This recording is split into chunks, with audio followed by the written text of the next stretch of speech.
If you like Apple products, you're going to love these stories. Let's get into it. Welcome back to the channel. So what do we have? We have about 15 different Apple stories you're going to love. They're kind of recent stories or stories that could go into the future. And at the end of it, I'm going to go ahead and go through some MacBook sales and Mac product sales, including one of the best sales I've ever seen in the history of sales. So stay tuned for that. So without further ado, let's get into the stories. All right, story number one, it's a little bit crazy one. It says Apple was developing a chip equivalent to 4 M2 Ultras for the Apple car project right here. You can see that. So Apple was developing a car. It just actually fell through the kind of cracks. They're not going to do it any longer. And I wonder why, because they were developing this chip. It says it's equivalent to 4 M2 Ultras. If you look down here, it says one M2 Ultra had up to 76 cores on the GPU side. Times that by 4, I think we're over 300 GPU cores on a single chip.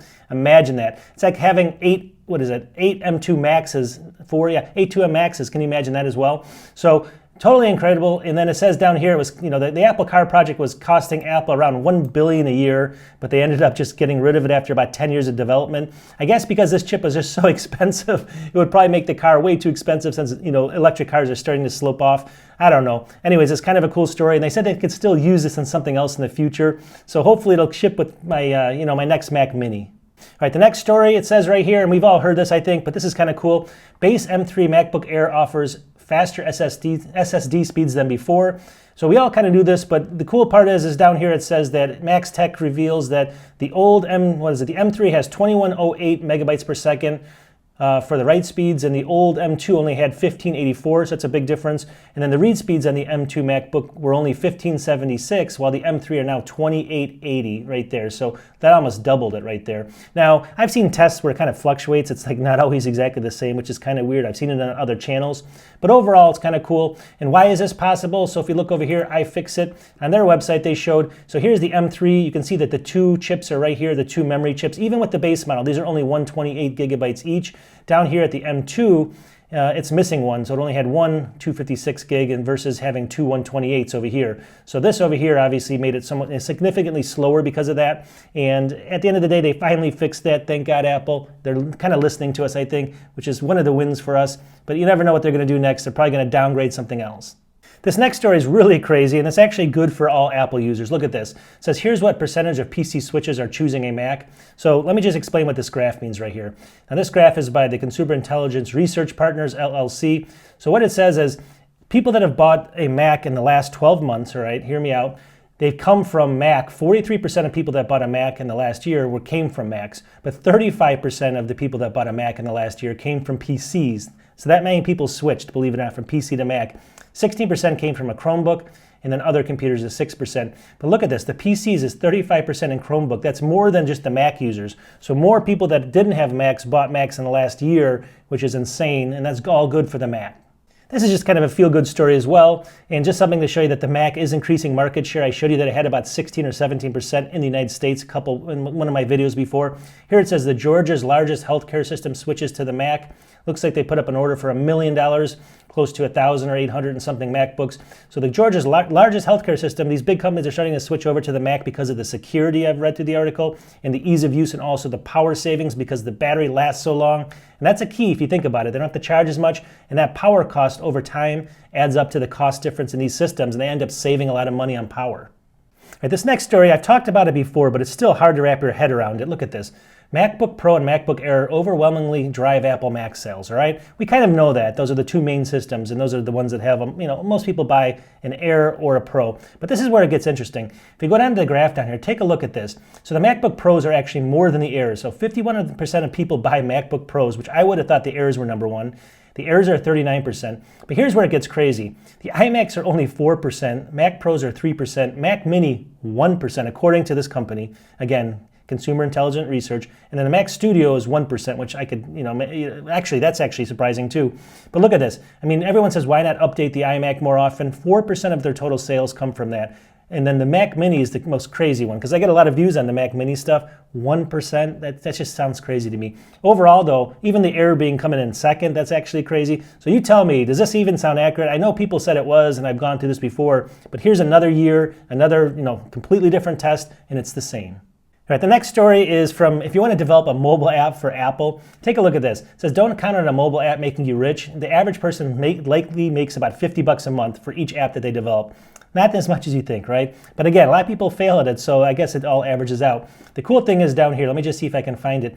It says the top 5% generate 200 times the revenue of the bottom, obviously 1/4%. So, it's obviously the top paying apps that make all the money. It says the company found that only 17.2% of all apps will reach the $1,000 a month in monthly revenue, which would be a nice kind of chunk of change coming in. But then it goes on to say that it says once they hit the 1,000 a month, area, it says, for instance, 59% of the apps that reach 1,000 will go on to reach 2,500, and then 60% of those apps that reach 2,500 will make it all the way to $5,000 a month in revenue coming in for those apps.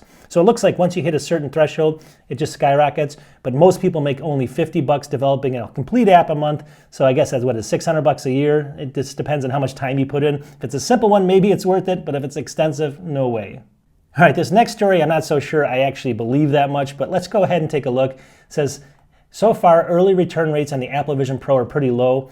Do you believe this? Maybe because there's not that many that are out there. So if we scroll down, it says, this is from Apple Insider here. It says, with the help of Apple sources inside of Apple's retail chain, they found out that the return rate is on par with other products. Again, that's kind of hard to believe. It's coming from Apple. I don't know if that's true. But the funny part of this article down here is they said, well, who returns the most? And this guy said, it's just the beeping YouTubers so far. One retail employee said to him on Thursday. He says, oh yeah, those guys. Yeah, every product, every time. I'm going to hunt you down if I hear return yours. So it looks like their YouTubers are doing this. I'm not. I don't do this kind of stuff. I don't buy something. Like, I know a lot of YouTubers buy a bunch of stuff and then they return it. I don't think that's really fair. You're kind of wasting that money. Anyways, you get the idea. I don't do it, but it looks like that's like their main return people. I could see that. All right, the next story is interesting, but I don't know if I really agree with what they're doing here. It says Cook's charm offensive. It says Apple visited Biden's White House 87 times. Now Biden's been in office for like 3 years, like maybe a little over 3 years, 87 times. That means it's like 20 or 30 times per year that Apple's coming in. It says that they're lobbying. It has a whole bunch of lobbyists Apple has. They send in to visit with Biden in the White House. And this is just one tech company, I want to ask you a question. With all the wars like Russia, Ukraine, and the Middle East going on fire, all this kind of crazy stuff going on, all the things coming into our country, everything's going on in this country, do they really need to be meeting with just one tech company 87 times? Is that where their time should be spent? I think there should be a law against that. Maybe they give them maybe 10 times a year, 5 times a year for these companies. Maybe they all have to meet at one kind of meeting. You tell me, what do you think about this? Is that excessive? I mean, is that really fair for other companies? I don't know. You tell me. I know everyone does it, so I'm just thinking about it a little bit, and I was like, that seems like a lot. All right, this next article, again, Vision Pro. Here's one here. It says Vision Pro used in surgery to eliminate human error. So for the first time it was used in surgery, someone had that on their face while they were doing surgery, but it's not really that's not really the case. So after I read the article down here, it says it was actually the scrub nurse that used it. It wasn't the actual, the surgeon. So that's kind of maybe good news, maybe not. It says it was used to prepare all the complex instruments and equipment, including microscopes and lasers, working with the surgeon to provide instruments, needles, swabs, responsibility for the surgical instruments. So it made sure that it gave them the right instrument. It could identify them, which is kind of cool. Acts as a link of a surgeon between the surgical team and other parts of the theater and hospital. So that's what it did. It wasn't actually doing the surgery, but then it kind of goes on to say that this could have all been done with an iPad, and really the only main advantage is, obviously not infecting, because you have to touch an iPad versus you don't have to touch anything even when you have your gloves on. So that's actually a positive, I think, there. I could see this being used in the medical field, but here it was only by a scrub nurse, and just to kind of make sure that all the instruments were right and all the instruments came out after the surgery, which I guess is good overall, and it's kind of good to see it being used. All right, the next one's also good news and also medical. It says AirPods could gain hearing aid mode in iOS 18. So it says down here that Apple Listen Live has helped the hard of hearing on Apple AirPods before, so that's not something new. But it says the AirPods could benefit from a new hearing aid in iOS 18. So they're going to build some kind of a hearing aid possibly into it. It's just a rumor right now, but it's by a couple good places like Gurman and Bloomberg and stuff like that. So we think it's coming. So they're going to go ahead and compete against like hearing aids. If people are kind of afraid to get those, they can use their AirPods, which is actually good news. So kind of a cool story. All right, if you use Chrome and you're a Mac user, look at this. Chrome basically gains real-time URL protection on Mac and iOS right now. So it says before, if you look in here, it says that safe browsing is designed to protect against phishing, malware, and unwanted software by checking a master list of URLs that are bad. So this, Chrome used to do this like once every hour. It would update that list, but now it's doing it in real time. So if there's bad actors out there and the URL's wrong and stuff like that, it'll actually catch that in real time versus having to update it every hour. That's really the only change it said here. So kind of cool if you use Chrome. I know a lot of people use Safari, but I still use the Chrome every once in a while, and I like it. So you tell me, do you use Chrome or Safari? This next one is kind of interesting. It says iPhone SE 4 expected to depreciate heavily. So in here it says, according to the report, Apple's iPhone SE models have historically depreciated more than the other phones. The third generation iPhone SE, which launched in 2020, experienced a significant drop. Listen to this, losing 42.6% within the first month of post-launch. Think about that. It lost almost 50% after the first month if you wanted to resell it on the market. What does that tell you? Look for used SE phones on the market after they launch a month later. I don't know if they're even making a new one, but just look for that used phone and you're going to get a great deal. This next one is by Apple again. Here's the AI coming to effect. I know they're going to be using it for a lot of good stuff for help us, hopefully. But here's what AI is really going to do, I think. It says Apple's reportedly testing AI-powered ads on the platform. So basically on the App Store and stuff like that, they're going to be using AI to kind of feed you the right ads depending on the time of day and what you're really looking at. They obviously do that now, but they're going to make it like basically, they're going to ramp that up. It's going to be going 100% faster, and they're going to be feeding you a lot more targeted ads with AI. So I knew AI would be used in a lot of different ways. This is one way they're going to use it, and everyone's going to do it. So we have to kind of hold on and see what it does and if it's good or bad. But still, it's going to be good for the companies that are making the money. All right, this next one is kind of a cool story. So it says, a 20.3-inch MacBook with foldable screen rumored to hit store shelves in 2027. Now, we all have heard of this guy before. It's Ming Chi Kuo. He says that rumors around Apple's mass producing a foldable phone and iPad by 2026 are not accurate. Instead, Apple's only working on the development of a 20.3-inch MacBook due in 2027. Think about that. So it's going to be basically a foldable, a MacBook. The only kind of crazy part, let me just see if it says in here. So it says, let me just see if I can find this. Somewhere in here it says, it suggests that it would shut to a 15.3-inch device. So when you shut it, it's 15.3-inch, at least the form factor. But when you open it up, it's going to be that 20-inch screen. But the only problem is it says that the screen on the bottom can either be the keyboard or it can be another screen. So that's the bad thing. You definitely want a physical keyboard. I don't know if this is going to have it. You might have to have like an extra keyboard you travel with, something like this right here. But at the end of the day, it's kind of cool. I mean, I would like to see it, but it's probably going to be like $3,000 or $4,000 at least, so I'm not sure I would buy one. All right, so now we actually have all the different products I wanted to show you that are on sale. So here's one on Amazon, and I'll have links to all this stuff. Here's Amazon, and it says right here, this is the Renewed Premium. So if you're going to get if you go to Amazon, you want to get a Renewed product, make sure it's not just Renewed, make sure it's Renewed Premium. Then it's almost like brand new. This is going to be $869 for, let me just see here, the 13-inch, 8 gigs of RAM, so the base model M2 Air. So it's kind of the cheapest I've seen it, but you can probably buy this maybe on the Apple refurbished store. It might be a better option for around the same cost.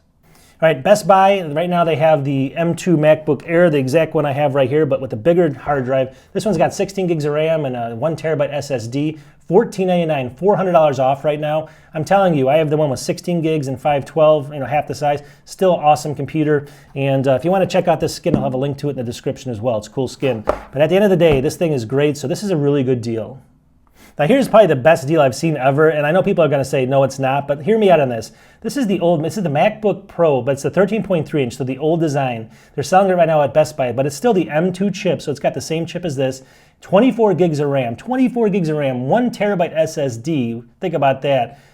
$13.99. So it's basically $700 off. So if you're actually like a video editor or someone that wants that kind of form factor, or just put it next to your computer and have a secondary screen and you don't care so much about the computer, you're getting 24 gigs of RAM, which is incredible, 1 terabyte for $13.99 with the M2 chip. That's a really good deal and probably one of the best ones I've seen. I know maybe the design-wise it's not, but just think about it for a second. It's really good. All right, B&H right now is selling the M2 MacBook Air again, the base model, for $999, so $300 off. And this time, not only the space blue, or I guess midnight blue, space blue, you can actually get the silver, space gray, and the starlight for the same cost. So this thing's coming down. $999 for the base model is a really good deal in the 15-inch. I thought this was kind of a cool deal. So if you look over here, this is from Apple Refurbished. It's basically the M2 Mac Mini, 8-core CPU, 10-core GPU, $849. Why is it $849? 24 gigs of RAM, 256 gigabyte SSD. So, but you still get the 24 gigs of RAM on this thing, and then obviously the SSD in these things, you can just use an external one. But if you want that much, that much memory, $849 for a computer like that is pretty incredible right now. If you have your own screen, obviously, and you want to do some video editing, this thing will be great. All right, so that's it. Those are all the stories and all the deals I have for today. Please subscribe if you guys like these videos. I have over 700 going on Apple-related videos. If you like that kind of stuff, subscribe if you can. Help me out. Click the like button, and we'll talk to you in a few days. Peace.